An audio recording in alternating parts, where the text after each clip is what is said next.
শুধু অভিষেক ব্যানার্জি নিজের দিকে বিচার করছে। এটা গণ আদালত, এটা কোনো হাইকোর্ট সুপ্রিম কোর্টের বিচার নয়, এটা গণ আদালতের বিচার। তাই গণ আদালতে যারা আছেন আপনারাই বলুন কি করা উচিত। এটাকে ফাঁসি দেওয়া উচিত না একে যাবজ্জীবন কারাদণ্ড দেশ থেকে বের করে দিন। কোনটা আপনারাই গণ আদালতে বলুন কোন কাজটা করা উচিত।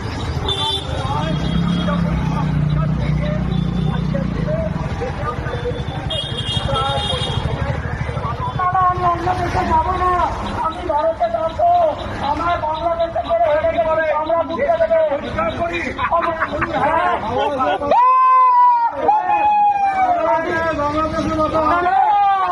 আমরা বুঝিয়ে দেবে যাবো না। জয় জয় শ্রীরাম।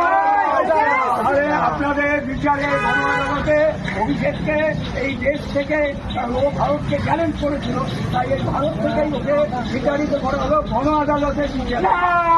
আগে এই ভারতের সংবিধান অনুযায়ী শাস্তি হবে, তারপরে ভারত থেকে বিচারিত হবে। আমি বাংলাদেশ যাব না, ওরা কে আছি বাঁচা পিসি কোথায় গেল রে? এই দড়িতে পড়িয়েছে অফিসি। এই পুলিশ বাঁচা, police arrest, arrest police, police arrest, arrest, arrest, arrest. এই ডিজে, এই ডিজে, ডিজে জয় বাংলা বলতে পারলাম। বেরোচ্ছে জয় জয় জয় শ্রীরাম, জয় শ্রীরাম, জয় মাতা দি। বাবা ফিরে গেল।